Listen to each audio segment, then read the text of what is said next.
पहला क्वेश्चन है, Reserve Bank of India is considering establishing what new agency to combat cyber crime. तो cyber crime के related आपको मालूम है बहुत सारे इश्यूज क्रिएट हो चुके हैं, काफ़ी सारे फ्रॉड्स हो रहे हैं ऑनलाइन, काफ़ी स्कैम्स हो रहे हैं। तो इनके लिए आरबीआई एक नया एजेंसी एस्टेब्लिश करना चाहती है। वो एस्टेब्लिश कौन सी है? तो वो एजेंसी है डिजिटल इंडिया ट्रस्ट एजेंसी, जिसको हम बोलते हैं डिजिटा।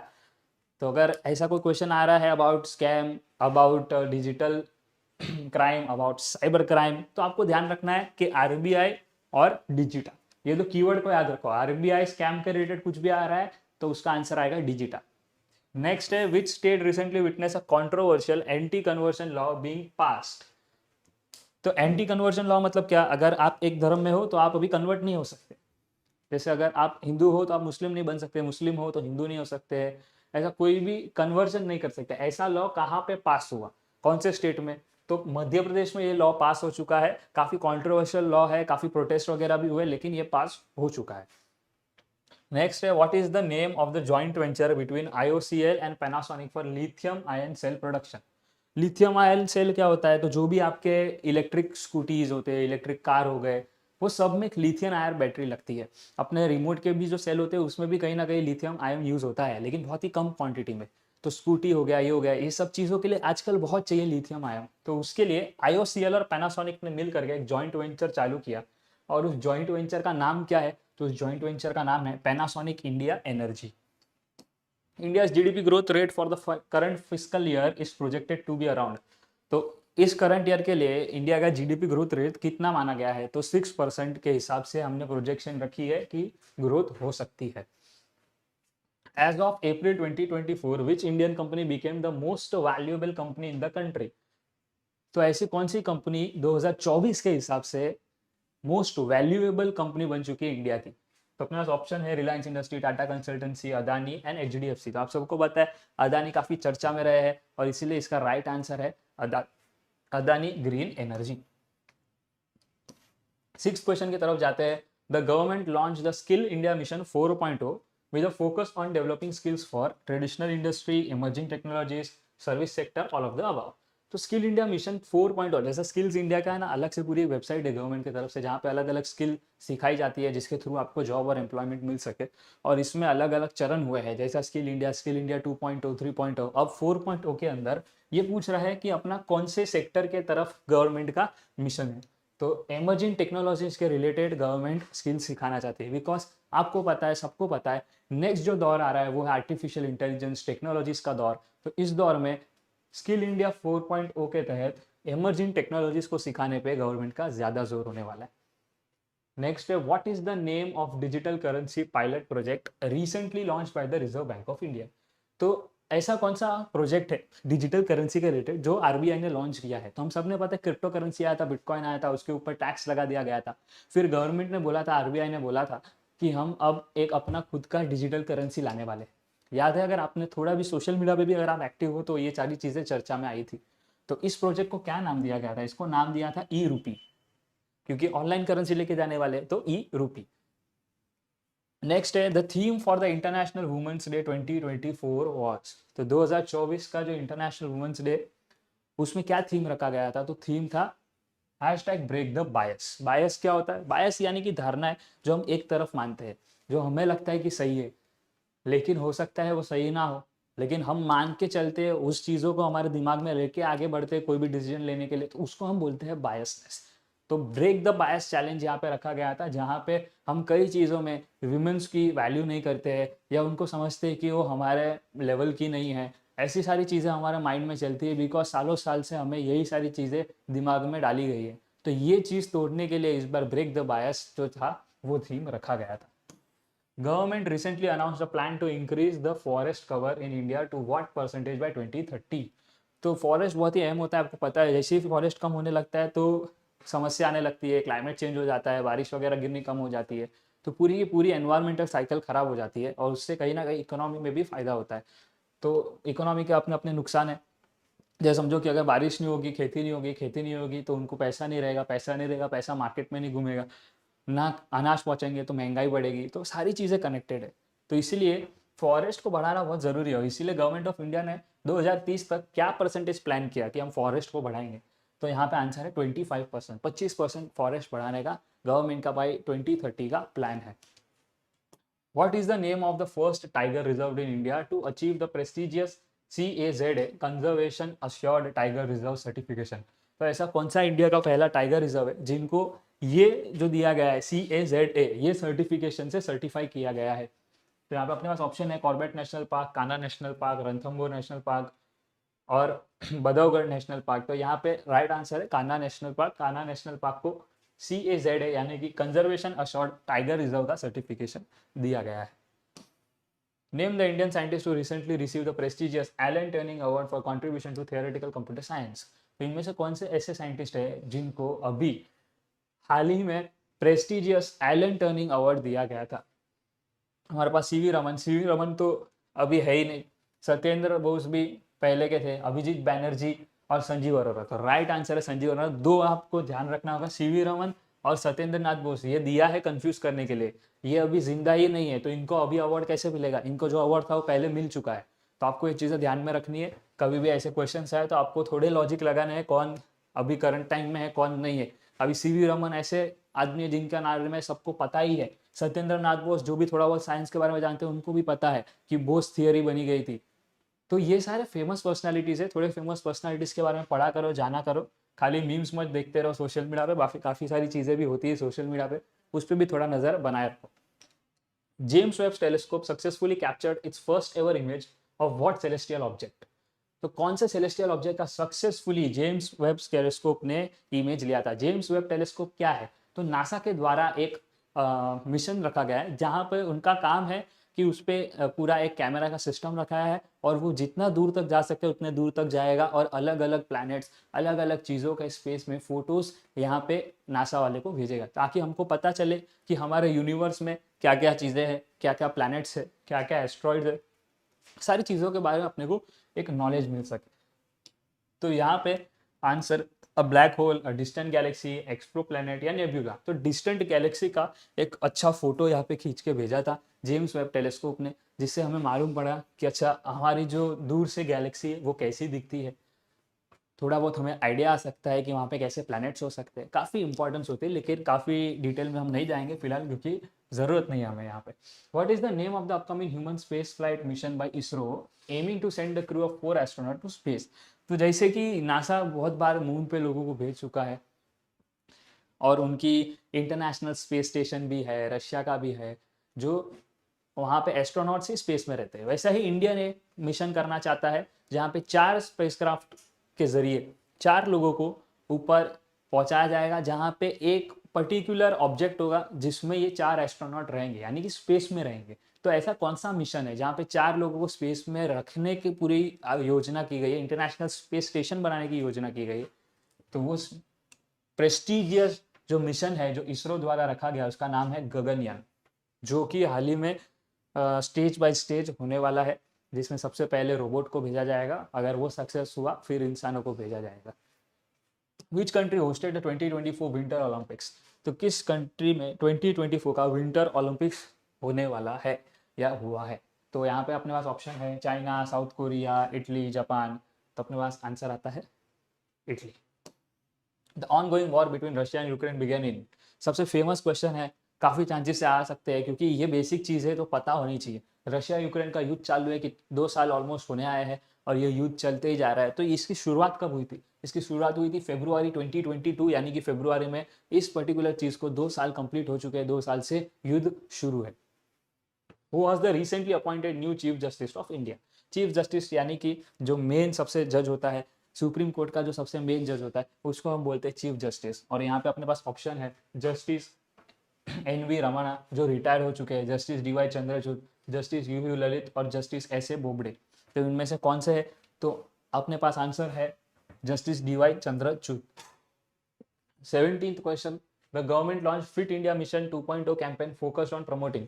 तो फिट इंडिया मिशन, ऐसे अलग अलग मिशंस निकलते रहते हैं। फिट इंडिया मिशन का पहला मिशन बहुत सक्सेसफुल रहा, अब बारी आई 2.0 की। 2.0 में मेन ये लोग का मिशन है होलिस्टिक हेल्थ एंड वेलनेस, यानी कि ओवरऑल हेल्थ और हेल्थनेस पे पूरा का पूरा ध्यान रहे, पूरा का पूरा ध्यान रहे किस पे कि आपकी हेल्थ कैसी है, आप वेलनेस कैसे कर रहे हो, किससे हो सकता है। बहुत सारी एक्टिविटीज जैसे योगा हो गया, थोड़े एक्सरसाइजेस हो गए, एरोबिक्स हो गया, ये सारी चीज़ों के through overall holistic health and wellness, holistic मतलब ऑल राउंड चीज़ों पे ध्यान रखा जाएगा। IMF has projected India's ranking in terms of GDP to be, तो IMF क्या है? International Monetary Fund. इनका काम है लोगों को पैसा देना, जिस देश को जरूरत है उनको पैसा बांटते हैं, राहत पैकेज देते हैं, ऐसी सारी चीज़ें होती है। पाकिस्तान कई बार मांगते रहता है पैसा IMF से। जो भी कंट्री ऐसी है जो बार बार डूब रही है, जिनको पैसे खत्म हो जाते हैं, वो IMF के पास जाता है। इंडिया भी गई है, लेकिन इंडिया के बहुत अच्छे रिकॉर्ड्स है, टाइम टू टाइम हमने पैसे चुकते कर दिए, इसलिए हमें कभी भी लोन मिल जाता है। कुछ देश ऐसे हैं जिनको बार बार भीख मांगनी पड़ती है और आखिरी बार उनको जब मिल भी जाता है तो वो चुका नहीं पाते, समय पे दे नहीं पाते, डिफॉल्ट कर देते हैं। उसकी डिटेल्स में ना जाते हुए हम देखते हैं कि यहाँ पे क्वेश्चन क्या है। तो IMF ने प्रोजेक्ट किया है कि इंडिया की रैंकिंग क्या होगी इन टर्म्स ऑफ GDP पूरी दुनिया में। तो IMF समझता है कि वो 4th नंबर का हो जाएगा। आज हम 5th लार्जेस्ट इकोनॉमी है बाय GDP, फिर हम IMF बोलता है कि 4th लार्जेस्ट हो जाएंगे, और हमारे प्राइम मिनिस्टर ने बोला है कि वो 3rd लार्जेस्ट बना के रहेंगे। देखते हैं क्या होगा आगे जाके, जब इलेक्शन आएगा पता चल जाएगा उसके बाद। 19th क्वेश्चन है the merger of HDFC bank and which housing finance company was recently approved. तो HDFC बैंक का हाल ही में मर्जर हुआ था। जो स्टॉक मार्केट वगैरह IPO में ज़्यादा ट्रैकिंग रखते हैं उनको पता है कि HDFC बैंक को यहाँ पे मर्ज किया गया था। तो किससे किया गया था? HDFC अर्गो के साथ। What is the name of the cyclone that caused significant damage in the parts of eastern India in March 2024? तो कौन सा था इसमें से जिन्होंने 2024 मार्च में ही बहुत ही तूफान मचा रखा था? कौन सा साइक्लोन था? तो साइक्लोन का नाम था मंडूस। क्या नाम था? Mandous. The government announced a plan to phase out single use plastic products by when? Single use plastic product कब निकालने का प्लानिंग चालू है गवर्नमेंट का? क्या वो ऑलरेडी कर चुके हैं 2023 में, 2024 में, 2025 या 2026? तो 2025 का एक एम रखा गया है। 2025 में सिंगल यूज प्लास्टिक प्रोडक्ट्स को गवर्नमेंट प्लानिंग कर रहा है कि बंद ही कर दे, सर्कुलेशन ही बंद करते, बनेगा ही नहीं, बिकेगा ही नहीं। Which social media platform recently launched the feature allowing users to edit their already posted content? तो ऐसा कौन सा सोशल मीडिया प्लेटफॉर्म है जो आपको अपना पोस्ट किया हुआ कंटेंट को एडिट करने की परवानगी दे रहा है? और ये रिसेंटली ये फीचर लॉन्च हुआ है। तो यहाँ पे ऑप्शन है फेसबुक, ट्विटर, इंस्टाग्राम, यूट्यूब। हाल ही में ये फीचर इंस्टाग्राम ने रिलीज किया है। आप बोलोगे सर फेसबुक में भी होता है, फेसबुक में पहले से होता था। यहाँ पे पूछा गया है रिसेंटली, तो आपको क्वेश्चन बहुत ध्यान से पढ़ना है। रिसेंटली ऐसा कौन सा प्लेटफॉर्म है? तो इंस्टाग्राम ने रिसेंटली ये फीचर अलाउ किया है, एडिट फीचर, जहाँ पे हम पोस्ट करने के बाद भी उसे एडिट कर सकते हैं, लोगों को मेंशन कर सकते हैं, चीज़ें वापस एडिट कर सकते हैं, कैप्शन वापस लिख सकते हैं, काफ़ी कुछ। The first ever successful demonstration of nuclear fusion was achieved by the scientist in which country? सबसे पहला न्यूक्लियर फ्यूजन क्या होता है? न्यूक्लियर फ्यूजन से जब एटॉमिक बॉम्ब, न्यूक्लियर बॉम्ब वगैरह बनाते हैं तो उसमें न्यूक्लियर फ्यूजन की प्रक्रिया यूज़ की जाती है। इसको डिटेल में यहाँ पे ना समझाते हो क्योंकि ये साइंस का क्लास नहीं है। आप उसके बारे में यूट्यूब पे सर्च कर सकते हो, आपको प्यारा एनिमेशन के साथ पूरा वीडियो मिलेगा अगर आप इंटरेस्टेड हो इस समझने में। तो सबसे पहले कौन से देश में इसकी खोज की गई थी? तो चाइना था वो देश जिसने सक्सेसफुली न्यूक्लियर फ्यूजन सबको करके बता दिया था कि देखो इस तरीके से होता है। Who is the current secretary general of United Nations? ये हमने कल भी किया था क्वेश्चन। एंटीरियो ग्यूटेरेस 2 बार रिपीट हो चुका है, तो आप थोड़ा इंपॉर्टेंट समझिए, शायद हो सकता है पेपर में भी आ जाए। तो UN जनरल सेक्रेटरी कौन है? Antonio Guterres. The 5th female prime minister of the Democratic Republic of Congo was recently elected and who is she? 5वीं prime minister of Democratic Republic of Congo. Democratic Republic of Congo कहाँ है? Africa के अंदर। Africa में यहाँ पे 5वीं female prime minister बनी है। कौन है वो? तो वो है डेनिस नाकेरू शिसेकेडी। अब यहाँ पे हो सकता है प्रोनाउंसिएशन का इशू हुआ हो, कुछ अलग तरीके से भी प्रोनाउंस कर सकते हैं, लेकिन मैटर अपने को ये करता है आंसर क्या है, बिकॉज MCQ टाइप क्वेश्चन है। अपने को राइट आंसर को खाली सिलेक्ट करना है, प्रोनाउंसिएशन पे ज़्यादा फोकस नहीं करना है। The government launched the new initiative named DAC, Defense Acquisition Council, which aims to promote domestic defense manufacturing. सीधा सीधा चीज़ है। DAC के अंदर क्या कर रहे हैं? तो हम डोमेस्टिक डिफेंस मैन्युफैक्चरिंग को प्रोड्यूस कर रहे हैं। क्या होता था पहले के ज़माने में? हम सारे ही वेपन्स बाहर देश से लाके अपने पास रहते थे, उसमें काफ़ी पैसा हमको देना पड़ता था, और कभी कभी हो सकता था कि डिले होता था, यानी कि अगर युद्ध की स्थिति हो जाए तो हमारे पास ज़्यादा चीज़ें होती नहीं थी, हम दूसरे देश पर डिपेंडेंट होते थे, और वो अगर हमें टाइम पे हमारे वेपन्स नहीं देते थे तो कहीं ना कहीं इश्यूज हो जाते थे। तो अब हम DAC के तहत चाहते हैं कि सारे वेपन्स इंडिया में बने, ताकि हमें किस देश पे निर्भर ना रहना पड़े, हमारा पैसा देश में ही रहे, और इससे काफ़ी फायदे हो सकते हैं, हम एक्सपोर्ट भी करना शुरू कर सकते हैं। और हाल ही में हमने हाईएस्ट रिकॉर्ड मार्क किया है, ऑल टाइम हाई एक्सपोर्ट किया है डिफेंस प्रोडक्ट्स, काफ़ी देशों को हमने हमारे डिफेंस मिसाइल्स वगैरह दिए हैं। विच state recently conducted first ever virtual assembly? तो ऐसी कौन सी स्टेट है जिसने सबसे पहले ऑनलाइन असेंबली रखी? सारे लोग, सारे एमपी, सारे विधायक अपने घर पे बैठे थे और फिर उसके थ्रू यहाँ पे कॉन्फ्रेंस हुई थी। तो ऐसा कौन सा स्टेट रहा? तो स्टेट है Karnataka. The government announce plan to increase the minimum support price for which agriculture product by the highest percentage. तो मिनिमम सपोर्ट प्राइस क्या होता है? मिनिमम सपोर्ट प्राइस यानी कि उस प्राइस में गवर्नमेंट फार्मर से चीज़ें खरीद लेता है। वो चाहता है कि फार्मर को एक मिनिमम प्राइस मिल जाए और वो उस प्राइस पे गवर्नमेंट को बेच दे। गवर्नमेंट फिर उसे आगे बेचता है, राशन की दुकानों में वगैरह डिस्ट्रीब्यूट करवाता है, तो उसको बोलते हैं मिनिमम सपोर्ट प्राइस। तो सबसे ज़्यादा परसेंटेज किसको दिया गया था? सबसे ज़्यादा परसेंटेज दिया है पल्सिस को। पल्सिस को क्यों? बिकॉज आप देख रहे हैं पीएम मोदी भी जगह जगह जा रहे हैं और पल्सिस को प्रमोट कर रहे हैं। यूएस गए थे, यूएस में मेन्यू में सारी चीज़ें पल्सिस के रिलेटेड रखी थी। इंडिया में जाते मन की बात में कई बार पल्सिस के बारे में बोल देते हैं। मिलेट्स पे ज़्यादा फोकस करते हैं, मिलेट्स उनको ज़्यादा पसंद है। तो ये सारी चीज़ें वो प्लान कर रहे हैं, इसलिए उनको ज़्यादा बेनिफिट दिया गया है। One of the largest IPO in 2024 was by which Indian company? कौन सी कंपनी का आईपीओ सबसे बड़ा निकला था 2024 में? तो वो था इलेक्ट्रिक व्हीकल स्टार्टअप एथर एनर्जी। एथर के आपने देखे इलेक्ट्रिक स्कूटर्स वगैरह है ओला के कंपटीशन में, तो एथर कंपनी का ही आईपीओ 2024 में सबसे लार्जेस्ट आईपीओ था। The theme for world wild life day 2024 was, तो यहाँ पे 2024 में वर्ल्ड वाइल्ड लाइफ डे का थीम क्या रखा गया था? Forest and livelihood sustaining people and planet. कैसे हम प्लैनेट को, सारे ही जो भी ह्यूमन बींग्स और एनिमल सब साथ में सस्टेनेबली कैसे आगे बढ़ सकते हैं, ये थी थीम वाइल्ड लाइफ डे की। India recently sign Kigali amendment to phase out use of which harmful greenhouse gas? तो हमने किगाली अमेंडमेंट किया गया है, साइन किया है, और उसमें हम कौन सी ग्रीन हाउस गैस को निकालना चाहते हैं, धीरे धीरे बंद करना चाहते हैं? तो वो है हाइड्रोफ्लोरोकार्बन्स HFC। अब ये हाइड्रोफ्लोरोकार्बन्स क्या होते हैं? तो हमारे रेफ्रिजरेटर्स में ये यूज़ होते हैं। हमारे रेफ्रिजरेटर्स और काफ़ी सारे ऐसे अप्लायंसेस हैं जिसमें ये यूज़ होता है।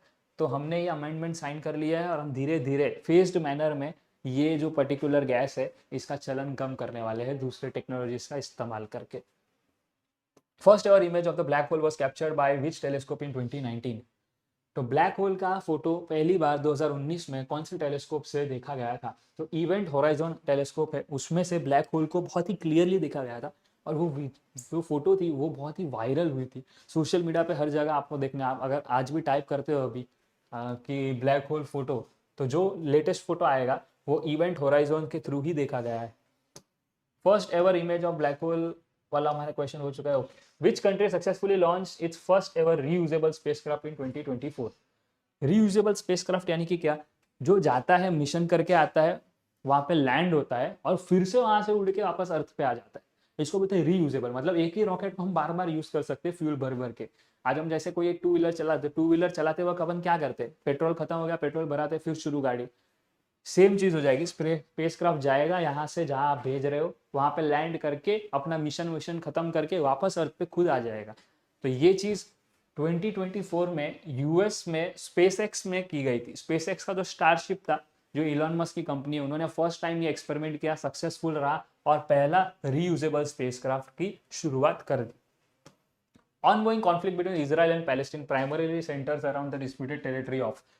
तो जो अभी हाल ही में और एक वॉर चल रही है, जो है किसके बीच में? पैलेस्टीन और इजराइल के बीच में। वो किस एरिया के रिलेटेड चल रही है? क्या एरिया ऐसा है जो डिस्प्यूटेड है? तो वो है गाजा स्ट्रिप या गाजा पट्टी, हम हिंदी में बोलते। ये एरिया के रिलेटेड ही ये पूरा वॉर चालू है। तो यहाँ पे कोई और भी आई, देखो वेस्ट बैंक, ये सारे एरिया पैलेस्टीन के ही है, लेकिन मेन जो एरिया है वो है Gaza strip. The government launch a new national education policy with a focus on. NEP launch किया गया था, क्यों लॉन्च किया गया था? उसका मेन रीजन क्या था? मेन रीजन था कि देखो कई बार क्या होता है कि हम प्रेशर में आके कोई सब्जेक्ट ले लेते हैं, हम साइंस ले लेते हैं, हम कॉमर्स ले लेते हैं, लेकिन हमें दोनों में इंटरेस्ट रहता है। कुछ सब्जेक्ट पसंद है साइंस के, कुछ पसंद है कॉमर्स के, तो हम ऐसे कैसे स्टडी कर सकते? ये करंट एजुकेशन सिस्टम हमें अलाउ नहीं करता, लेकिन ये NEP के अंदर ये चीज़ अलाउड है। तो यहाँ पे देख सकते हैं holistic development with multi disciplinary approach. Multi disciplinary यानी कि मेरे को जो इसके जो सब्जेक्ट्स पसंद है मैं अपने हिसाब से, जैसे अपन खाना खाने जाते हैं बूफे लगा रहता है, बूफे में जो पसंद है हम अपने हिसाब से अपने प्लेट में भरते हैं, उसी तरह पढ़ाई में भी आपको जो सब्जेक्ट्स पसंद है आप अलग अलग स्ट्रीम से उसे ले करके अपना एक कोर्स डिजाइन कर सकते हैं। ये एनईपी का मेन अप्रोच है। Which state recently witnessed a major political controversy including allegations of corruption? कौन से स्टेट में अभी एक मेजर पॉलिटिकल कंट्रोवर्सी चल रही है जहाँ पे बोला जाता है कि करप्शन हो रहा है? तो उसका आंसर है Uttar Pradesh. Goods and service tax council recently approved a proposal reducing the GST rate on which product category? कौन से खाने पीने के आइटम पे या कौन सी चीज़ पे जीएसटी कम करने की बात अप्रूव की गई है? तो ऑप्शन में बस luxury car, electronics, essential food items, jewellery. तो फाइनल आंसर रहेगा essential food items. Essential food items पे टैक्स कम करने की बातचीत की गई है। Reserve Bank of India recently hike the repo rate by what percent point?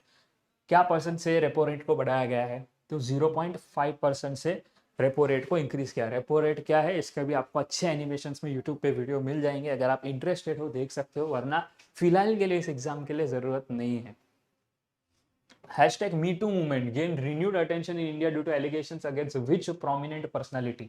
अब मीटू मूवमेंट क्या होता है? मीटू मूवमेंट के अंदर आपको जिस किसी ने भी परेशान किया था तो उसके लिए हर जगह जिस जिस लोगों को ऐसा लगा था कि मेरे साथ भी ये चीज़ हुआ, मेरे साथ भी ये चीज़ हुआ है, तो लोगों ने #MeToo करके उस कैंपेन को चलाया था। तो वो किन लोगों के वजह से किस पे एलिगेशन लगाए गए थे? तो यहाँ पे ऑप्शन है Bollywood actor, sports person, politician, religious leader. Politician का मेन पर्सनालिटी था जिसमें मीटू मूवमेंट लग रहा था, जहाँ पे पॉलिटिशियन ने पैसे खाए हैं, हरास किया है, परेशान किया है, ये सारी चीज़ें की है, तो सब अपनी एक्सपीरियंसेस शेयर कर रहे थे यूजिंग द #MeToo।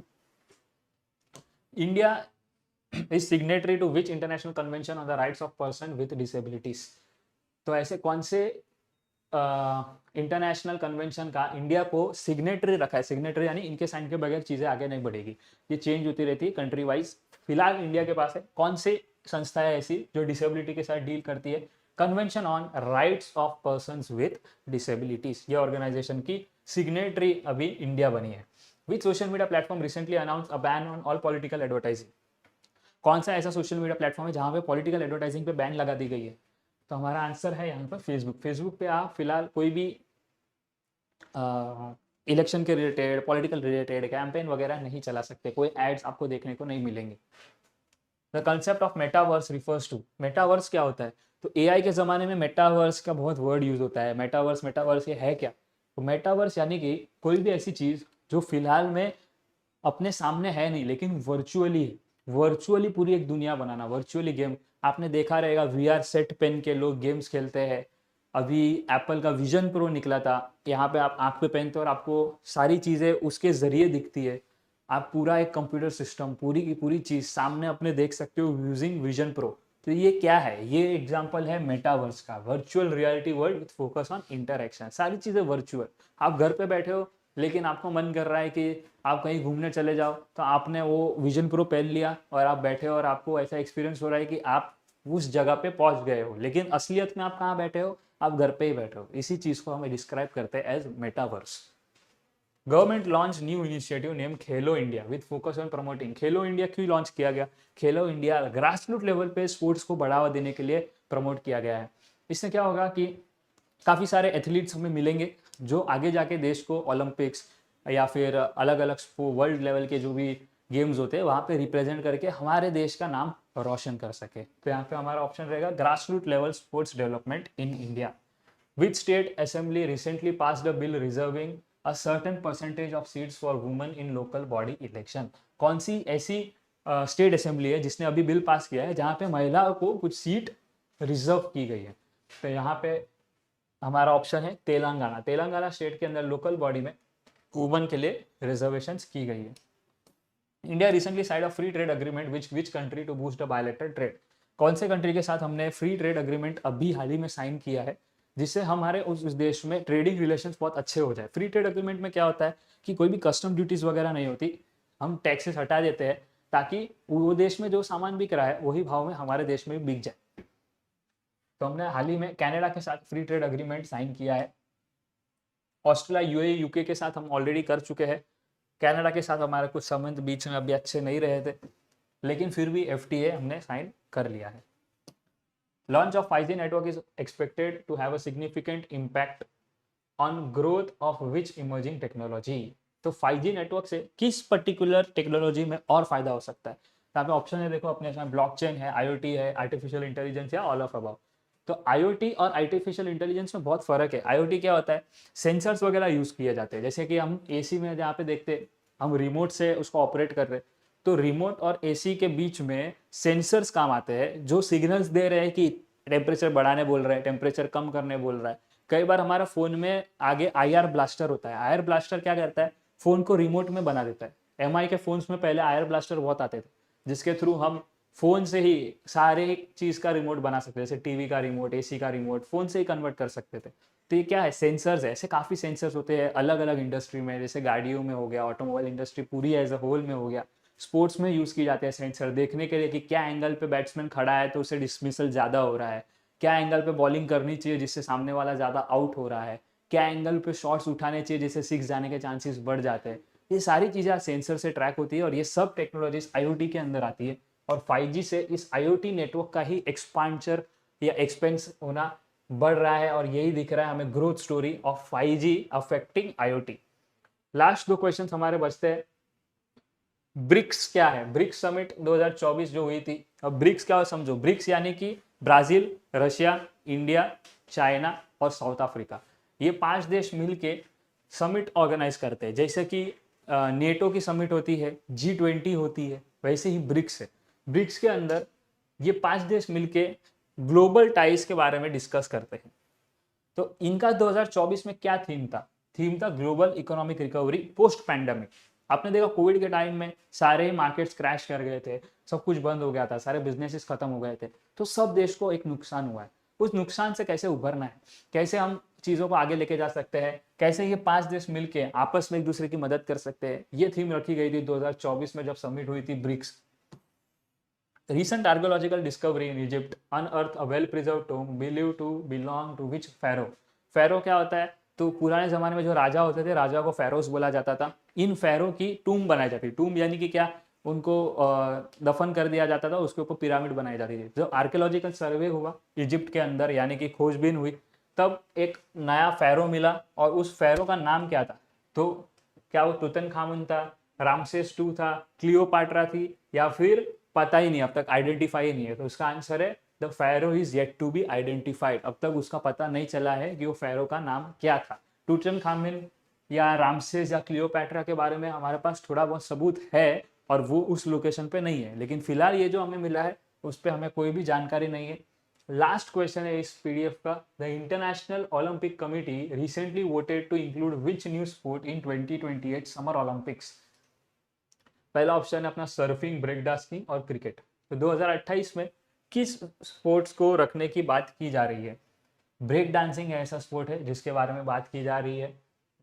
हो सकता है क्रिकेट भी इंक्लूड हो जाए, क्योंकि ये जो होने वाला है ये यूएसए में होने वाला है। लास्ट वीक लॉस एंजल्स के अंदर 2028 समर ओलंपिक्स होने वाले हैं, 2024 में पेरिस में हो रहे हैं, तो उसमें क्रिकेट की बात की जा रही है।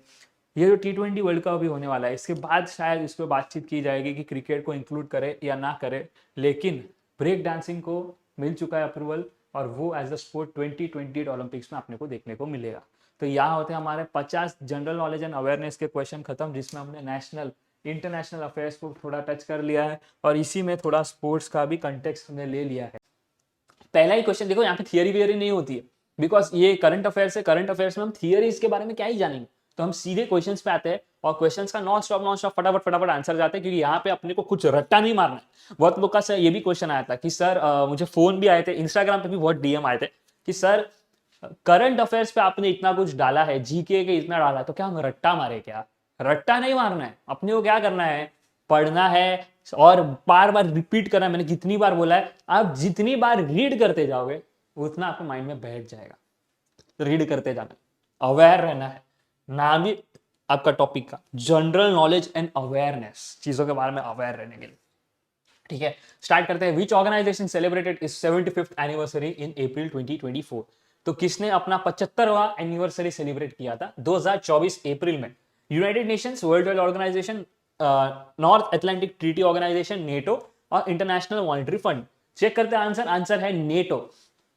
नेटो क्या है दोस्तों, तो ये जरूरत नहीं है बट बाई चांस क्वेश्चन आ गया तो आपको पता होना चाहिए। ये कुछ देशों की ऑर्गेनाइजेशन है जहां पर ये लोग का एक प्रॉमिस है कि ये जो भी नेटो का मेंबर बनता है, एक ने भी अगर अटैक किया उन देशों पे तो सब देश मिलकर मारेंगे। फॉर एग्जाम्पल मैं और 5 और दोस्त ने, हम लोग ने एक ग्रुप बनाया कि भाई हम पांचों में से किसी एक को कोई मारने आएगा ना तो पांचों मिलके उसको धो डालेंगे। यही चीज है नेटो की। ओके चलो शुरुआत करते हैं फिर से बैक। सेकंड क्वेश्चन के अंदर था recent total solar eclipse was visible from parts of which continent in April 2024। तो सोलर एक्लिप्स आपने जब अभी देखा था, रिसेंटली न्यूज में आया था, तो कौन से कॉन्टिनेंट में वो सबसे ज्यादा विजिबल था?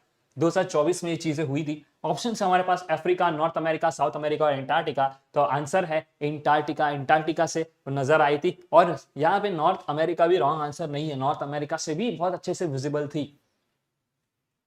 The Shanghai Grand Prix is the race associated with sport. तो ये जो पर्टिकुलर स्पोर्ट हुआ था, ये जो पर्टिकुलर इवेंट हुआ था, ये किस स्पोर्ट से रिलेटेड है? क्रिकेट से, टेनिस से, फॉर्मूला 1 रेसिंग से या फुटबॉल से? तो आंसर है फॉर्मूला 1 रेसिंग। यहाँ पे गलत आंसर दे दिया गया है, फुटबॉल नहीं होगा। इसका आंसर होने वाला है फॉर्मूला 1 रेसिंग। ओके, तो ये एक दिक्कत है, आप देख सकते हो करंट अफेयर्स में बहुत बार हो जाता है कि गलती से, क्योंकि वॉल्यूम बहुत होता है क्वेश्चंस का, तो गलत हाईलाइट हो गया रहता है। पिछले वाले का आंसर भी नॉर्थ अमेरिका था, यहाँ पे इसका आंसर भी फॉर्मूला 1 रेसिंग होने वाला है। नेक्स्ट क्वेश्चन को देखते हैं। Mount Erebus is an active volcano located in which continent? तो माउंट एरेबस कहाँ आया है? एंटार्क्टिका में। Next, which country is currently holding the presidency of the G7 इन 2024? तो इनमें से कौन से देश का G7 के उनके पास 2024 में प्रेसिडेंसी है? तो आंसर है Italy is the right answer.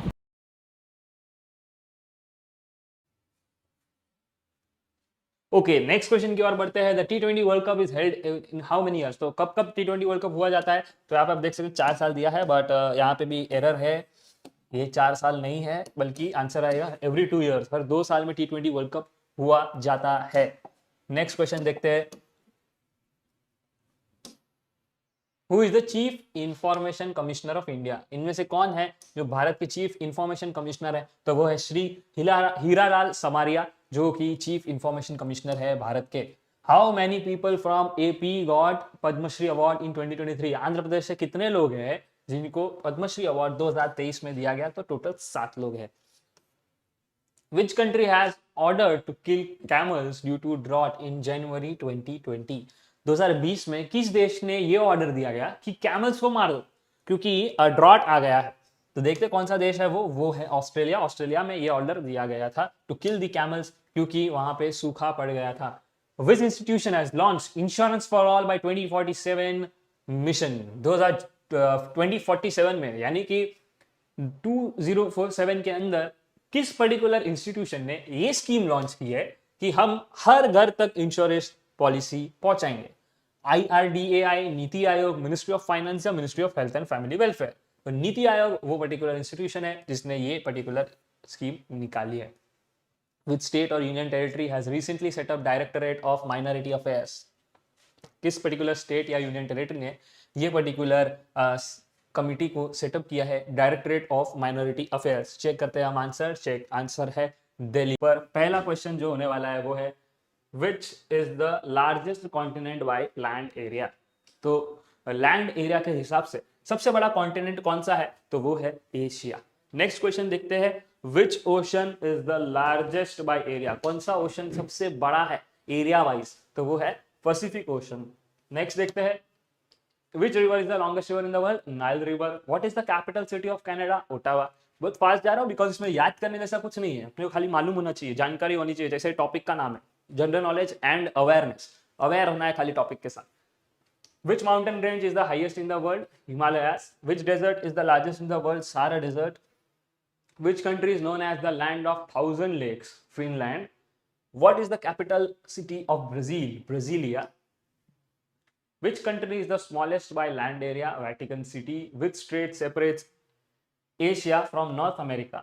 Bering Strait. Who is the current Prime Minister of United Kingdom? Rishi Sunak. The headquarters of the United Nations is located in which city? New York. What is the currency of Japan? Yen. Who is the author of the book A Brief History of Time? Stephen Hawking. Book वगैरह के भी question आ सकते हैं, तो मैंने वो भी include किए है। जो चीज मैं पहले नहीं कर पाया इंक्लूडेड, सब आने वाले वीडियोस में मैं ला रहा हूं ताकि वैरायटी ऑफ क्वेश्चंस आपके सामने रहे। Which country will host the FIFA World Cup 2026? That is United States, Canada, Mexico. What is the name of the world's largest coral reef system? Great Barrier Reef. Who is the founder of Microsoft? Bill Gates. Which gas is the most abundant in the Earth's atmosphere? Nitrogen. Who was the first woman to win the Nobel Prize? Mother Teresa. What is the capital of Australia? Canberra. Which planet is known as the red planet? Mars. Who painted Mona Lisa? Leonardo da Vinci. What is the main component of natural gas? Ethane. Which country is the largest producer of coffee? Brazil. What is the chemical symbol for gold? Au. जैसा अपन ने पढ़ा है जब हम chemical elements का पूरा table पढ़ते हैं उसमें हम gold को क्या बोलते हैं? Aurum. Au. Who wrote the Origin of Species? Charles Darwin. Which is the longest river in Asia? Yangtze. Who is known as the father of computers? Charles Babbage. What is the hardest natural substance on Earth? Diamond. Which country is known as the land of rising sun? Japan. Who composed the famous music piece For Elise? Ludwig van Beethoven. What is the largest mammal in the world? Blue whale. Which element has the highest electrical conductivity? Silver. What is the smallest bone in human body? Stapes. Which country has the most UNESCO World Heritage Site? China. Who is the author of Pride and Prejudice? Jane Austen. अब देख लो बहुत सारे books को मैंने cover किया है, कितने सारे ऑथर्स के नाम आ गए. What is the capital of Egypt? Cairo. Which is the smallest planet in our solar system? Mercury. Who discovered penicillin? Alexander Fleming. What is the largest internal organ of human body? Liver. Which city is known as the city of canals? Venice. Who was the first person to walk on the moon? Neil Armstrong. What is the study of weather called? Meteorology. So who was recently named the ambassador for the ICC Men's T20 World Cup 2024? इनमें से किसको ambassador बनाया गया for the ICC Men's T20 World Cup 2024 जो USA में होने वाला है? The right answer for this is Yuvraj Singh.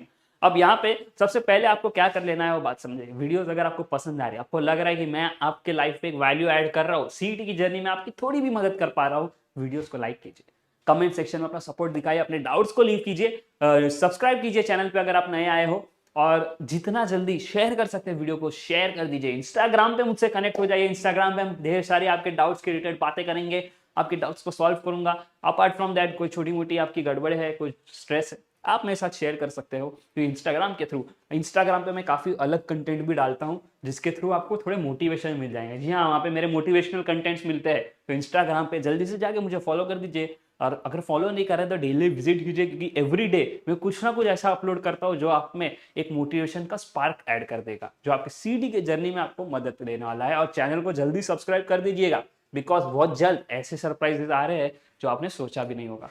चलिए नेक्स्ट क्वेश्चन को देखते हैं. Which sport did India clinch its Intercontinental Cup? तो कौन से स्पोर्ट में इंडिया को 2023 में इंटरकॉन्टिनेंटल कप मिला है? तो वो हॉकी है, फुटबॉल है, कबड्डी या बैडमिंटन है? The right answer is football. Next देखते हैं. The archery world Cup 2024 kicked of in which city? 2024 का आर्चरी यानी कि जो अपन ऐसा बाण धनुष वाला जो खेलते हैं, उसके अंदर 2024 में किच पर्टिकुलर सिटी के अंदर ये किक्ड ऑफ हुआ है इसका world cup? New Delhi, Shanghai, London, Tokyo? Right answer है शंघाई. नेक्स्ट क्वेश्चन देखते हैं. India recently defeated which nation in the group stage of SAFF championship, यानी कि सैफ चैंपियनशिप के अंदर किस पर्टिकुलर टीम को इंडिया ने हाल ही में हराया? क्या वो पाकिस्तान था, श्रीलंका था, नेपाल था, बांग्लादेश था? The right answer is Nepal. Next question. This upcoming cricketing event will see Yuvraj Singh join Chris Gayle and Usain Bolt as ambassadors. तो किस पर्टिकुलर क्रिकेट के टूर्नामेंट में युवराज सिंह, क्रिस गेल और हुसैन बोल्ट को एम्बेसडर बनाया है? Indian Premier League, ICC Champions Trophy, ICC men's T20 World Cup 2024 या फिर काउंटी चैंपियनशिप? एज अपन डिस्कस किया है पहले ही क्वेश्चन में, युवराज सिंह के रिलेटेड किसका एम्बेसडर है वो? ICC men's T20 World Cup 2024 का. The right answer is ICC men's T20 World Cup 2024. Which Indian athlete is known as Flying Sikh? अपन ने देखा है भाग मिल्खा भाग, देखा कि नहीं देखा? यस, वहां पे किसकी स्टोरी थी? मिल्खा सिंह की. उसी को फ्लाइंग सिख बोला गया था. तो बिना ऑप्शन देखे the right answer is Milkha Singh. Next question देखते हैं. Who was the first Indian women to win a medal at the Olympics? क्या वो साइना नेहवाल थी? क्या वो मैरी कॉम थी? क्या वो कर्णम मल्लेश्वरी थी या फिर मिताली राज थी? कौन थे इनमें से जिसने ओलंपिक का मेडल लाया है? तो यहाँ पे राइट आंसर होने वाला है कर्णम मल्लेश्वरी। जी हाँ, उन्होंने फर्स्ट अपना इंडिया के लिए वुमेन थी जिसने ओलंपिक के लिए इंडिया के लिए मेडल लाया है। Which Indian state recently hosted intercontinental cup in football? इसमें से कौन सा देश है, कौन सा स्टेट है सॉरी, जिसने इंटरकॉन्टिनेंटल कप जो फुटबॉल का एक टूर्नामेंट होता है उसको होस्ट किया था? महाराष्ट्र, पंजाब, तमिलनाडु या कर्नाटका? तो right answer is Maharashtra. The Vijay Hazare Trophy is a domestic tournament associated with which sport in India? तो विजय हजारे ट्रॉफी किस पर्टिकुलर स्पोर्ट के लिए होती है? क्या वो क्रिकेट के लिए होती है, कबड्डी के लिए होती है, हॉकी के लिए होती है, शूटिंग के लिए होती है? तो वो होती है फॉर क्रिकेट। नेक्स्ट देखते हैं, the Khelo India Youth Games are aimed at promoting what in India? Khelo India Youth Games क्यों कराए गए? What's the main reason for it? तो यहाँ पे पहला है professional sports league, grass root development in sport, e sport competition या corporate sponsorship in sports. तो सबसे मेन चीज किसके लिए? ग्रास रूट डेवलपमेंट ना, ग्रास रूट लेवल पे नए खिलाड़ी आए, उनको नया अपॉर्चुनिटी मिले, और इसीलिए यहाँ पे राइट आंसर होने वाला है बी।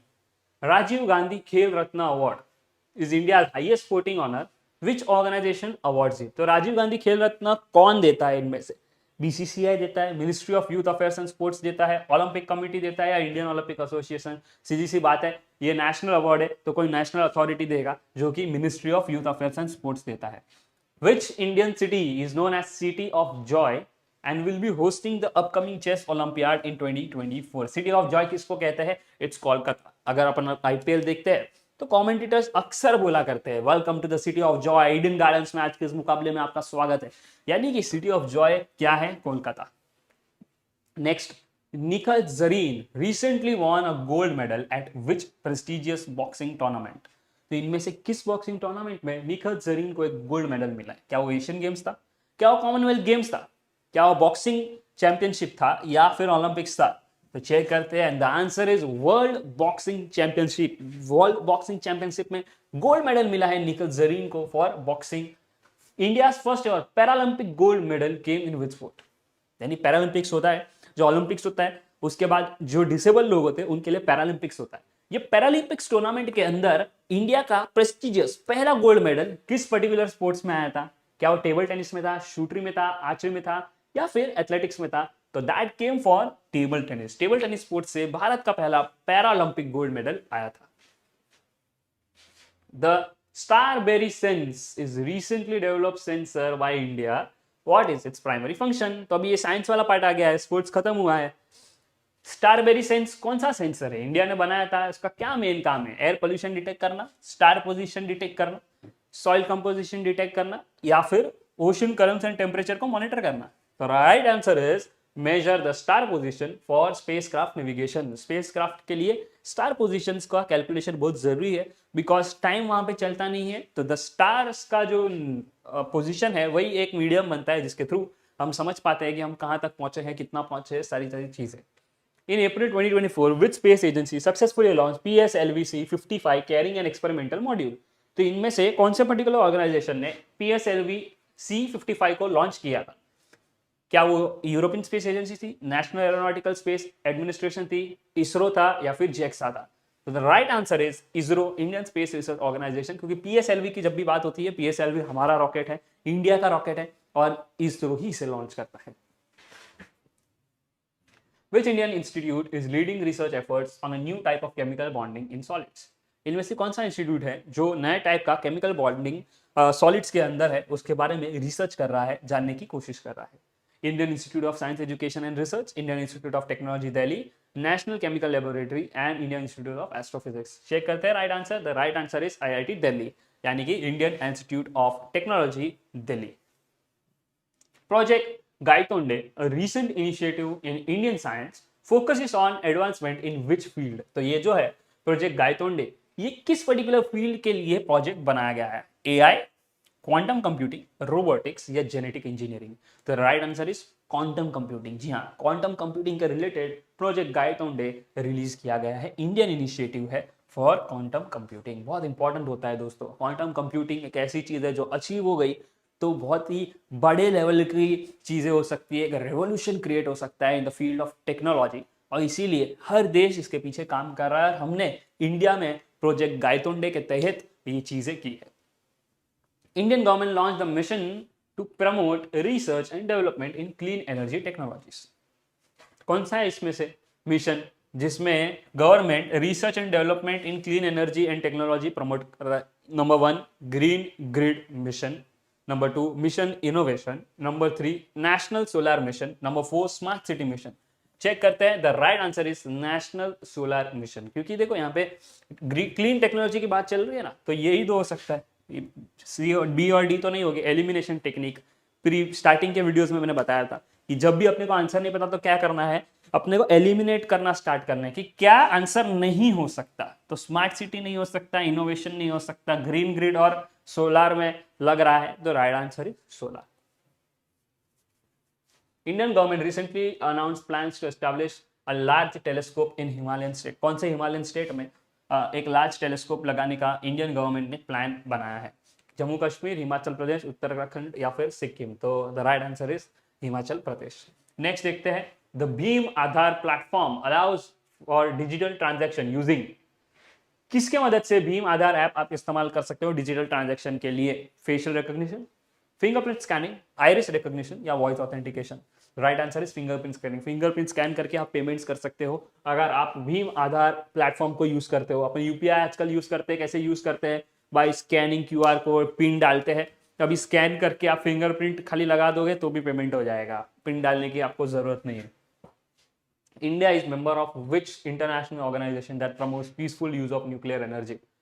इंडिया इसमें से किस पर्टिकुलर ऑर्गेनाइजेशन की एक मेंबर है जो प्रमोट करता है peaceful use of nuclear energy? World Health Organization, International Monetary Fund, International Space Station या इंटरनेशनल एटॉमिक एनर्जी एजेंसी?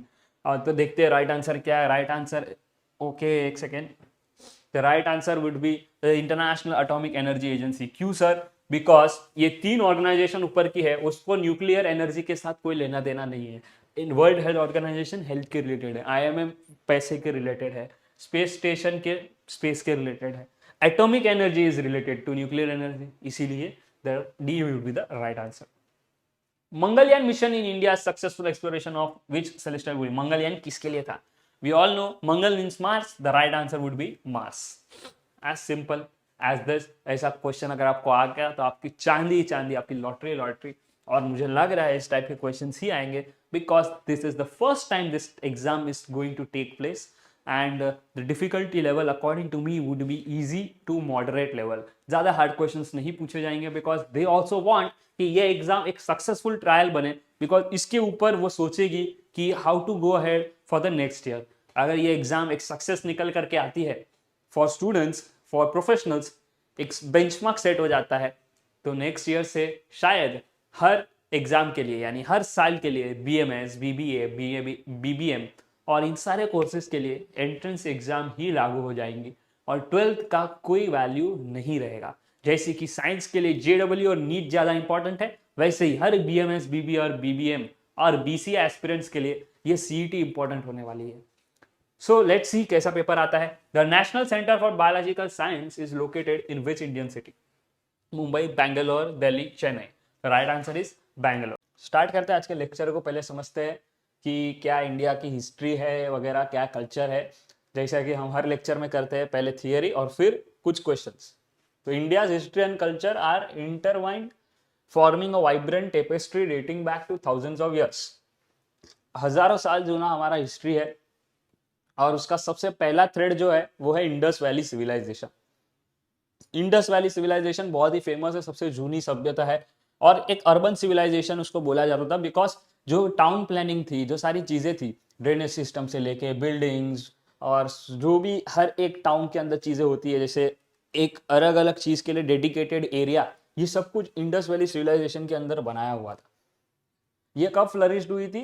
3300 से लेके 1300 बीसी तक इंडस वैली रीजन में, जो आज के तारीख में नॉर्थ वेस्टर्न पार्ट जो है इंडिया का वो, और पाकिस्तान का रीजन जो है वो एरिया को इंडस वैली का रीजन माना जाता था। They are known for their impressive planned cities, advance drainage system, baked clay pottery.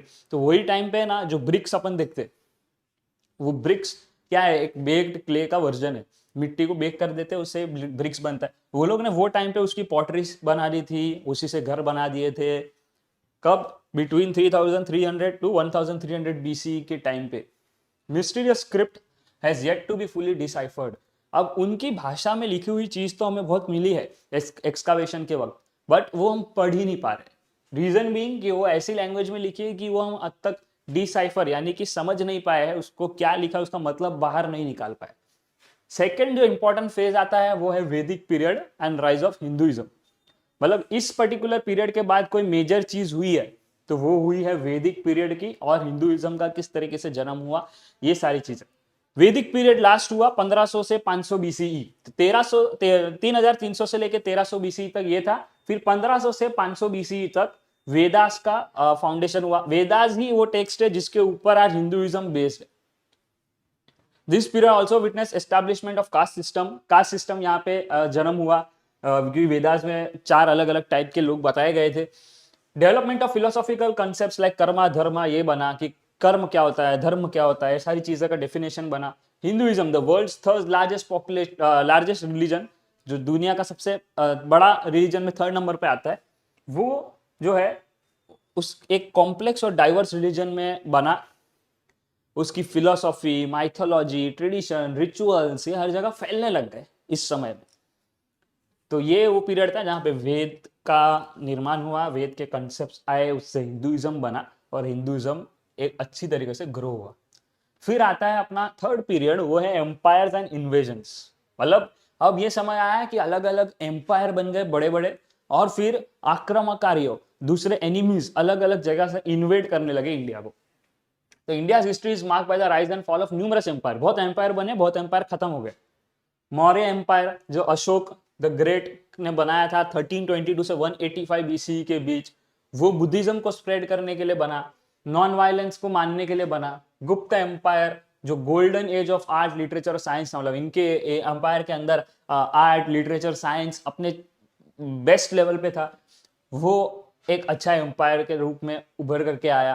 Through out history India faces invasion from Greeks, Persians, Central Asians, leading to cross pollination of cultures. तो क्या हो गया ना कि empires बने खत्म हुए, और इसी बीच बहुत सारे लोग ने अपने पे अटैक करने की कोशिश की। उन लोग में से कुछ लोगों का नाम बताए तो ग्रीक्स, पर्शियंस, सेंट्रल एशियंस। ये सेंट्रल एशियंस लोग जो है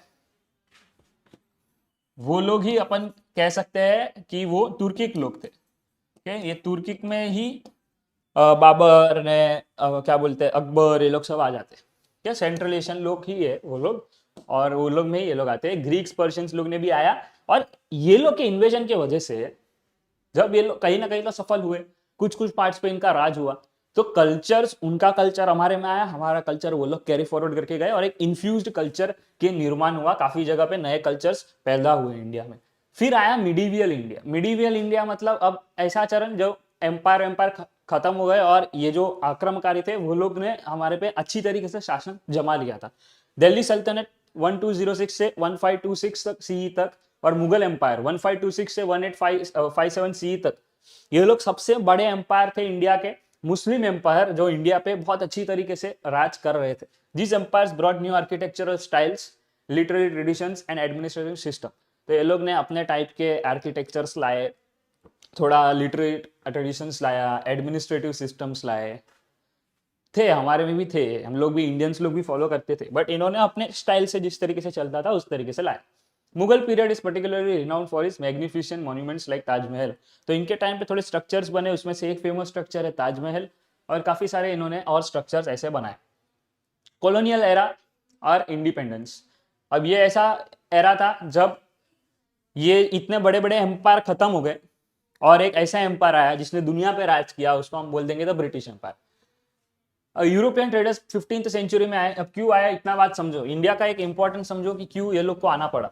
इंडिया वो टाइम पे एक ऐसा कंट्री था, ठीक है, हाँ एक ऐसा कंट्री था, यहाँ पे पोर्ट्स वगैरह थे, ठीक है, यहाँ से इतनी सारी चीजें ट्रेड और ये सब होती थी कि अनलिमिटेड पैसा था इंडिया के पास, बहुत चीज हम ट्रेड करते थे, और इसी की वजह से ये सारे ट्रेडर्स इंडिया के तरफ आते थे कि यहाँ से सस्ते में लेके अपने देश में महंगे में बेचेंगे। और ये सारे ट्रेडर्स आए, यूरोप से बहुत सारे देश के ट्रेडर्स आए, इंडिया पहुंचे, इंडिया पहुंचे, ट्रेड किए, बहुत सारा पैसा कमाया, और फिर ये लोग को ऐसा लगा कि भाई ट्रेड वेड करने से अच्छा यही अपन पूरा राज कर ले, तो सब रिसोर्सेज अपना फ्री में और बहुत पैसा छापेंगे। और इसीलिए धीरे धीरे करके एक एक जन यहाँ पे आए, अपना पावर बनाया। फ्रेंच कॉलोनीज आए, स्पेनिश कॉलोनीज आए, पोर्चुगीज कॉलोनीज आए, ब्रिटिश एम्पायर तो आप सबको पता ही है, सब आए और इवेंचुअली रूल करके हमारा सारा पैसा, सारा रिसोर्सेज अच्छी तरीके से यूज करके खत्म करके चले गए। फिर आए इंडिपेंडेंस मूवमेंट, जो महात्मा गांधी, भगत सिंह और काफी सारे और ऐसे फ्रीडम फाइटर्स ने मिल करके लड़ा और 1947 में इंडिया को इंडिपेंडेंस दिलाया। अब इंडिपेंडेंट इंडिया जो लास्ट फेज है, लास्ट फेज के अंदर क्या है, इंडिपेंडेंस इंडिया जो है एक बड़ा सा डेमोक्रेटिक रिपब्लिक बन करके आया है। बहुत सारे इकोनॉमिक डेवलपमेंट हुए, साइंस, टेक्नोलॉजी, स्पेस एक्सप्लोरेशन, हर जगह। लेकिन कहीं ना कहीं इंडिया में अभी भी कुछ चैलेंजेस है, जैसे कि पॉवर्टी, करप्शन, सोशल इनइक्वालिटी, और इन चीज़ों से इंडिया रोज कुछ ना कुछ नई स्ट्रेटेजीज बना के लड़ने की कोशिश कर रहा है। पॉवर्टी, करप्शन, सोशल इनइक्वालिटी एक ऐसी चीज़ें हैं जो रातों रात चेंज नहीं होती है और काफ़ी समय लग जाता है। ऑलरेडी हमने आज 75 ईयर्स कंप्लीट कर लिए हैं और हम इसी से लड़ रहे हैं। हो सकता है आने वाले कुछ और 20-30 साल में ये सारी चीज़ें खत्म तो नहीं, लेकिन काफ़ी कम हो जाए। इंडिया का रिच कल्चर आज भी दुनिया में बहुत ही ज़्यादा फेमस है। इंडिया के festivals, cuisine, language, art form आज भी दुनिया को एक अच्छी तरीके से देखने में मजबूर कर रहा है। लोगों की नज़र आज इंडिया के तरफ है कि इंडिया के फेस्टिवल्स, इंडिया के क्विजीन, इंडिया के लैंग्वेज, इंडिया के आर्ट फॉर्म इस तरीके के हैं जो आपको कहीं और देखने को नहीं मिलते हैं। तो चलिए अब कुछ एमसीक्यूज की तरफ बढ़ते हैं। Which of the following is not a feature of Indus Valley Civilization? इसमें से इंडस वैली सिविलाइजेशन का क्या फीचर नहीं था? तो अपन ने क्या पढ़ा था? Plan city, advance drainage system, bake clay pottery, बस इतना ही पढ़ा था। ये जो सी वाली आइटम है वो तो पढ़ा ही नहीं था, तो यही है right answer. Next, Vedas are foundational text of which religion? इनमें से किस रिलीजन के लिए वेदास फाउंडेशनल टेक्स्ट है? तो हिंदुइज्म के लिए है, क्योंकि हिंदुइज्म वेदास से ही बना है। Ashoka the great, known for the emphasis on non violence, belong to which empire? Ashoka कौन से एम्पायर से था? तो मौर्य एम्पायर से था, अपन ने जस्ट पढ़ा। Taj Mahal renowned monument is an architecture Marvel from which area? इनमें से किस एरा के अंदर ये जो पर्टिकुलर ताजमहल है वो बना? तो मुगल एम्पायर के टाइम पे मरा। Next, the leader of Indian independence movement known for its philosophy of non violence resistant was? इनमें से कौन लोग ऐसे थे जो नॉन वायलेंस के लिए जाने जाते थे और इंडिया के फ्रीडम मूवमेंट में थे? तो महात्मा गांधी, आप सबको पता है, जो नॉन वायलेंस के लिए फेमस थे। What is the federal structure of independent India called? तो इनमें से इंडिपेंडेंट इंडिया को अपन किस पर्टिकुलर स्ट्रक्चर में डिवाइड करें? डोमिनियन, यूनियन, रिपब्लिक या फेडरेशन? तो फेडरेशन है, बिकॉज इंडिया के अंदर स्टेट गवर्नमेंट और सेंट्रल गवर्नमेंट है। सेंट्रल गवर्नमेंट देश को चलाता है, स्टेट गवर्नमेंट पर्टिकुलर स्टेट्स को चलाता है। ऐसे पर्टिकुलर जो सेटिंग्स होती है उसको हम बोलते हैं as a federation. Which of the following is a classical dance form originating in India? इनमें से कौन से पर्टिकुलर डांस फॉर्म इंडिया में है?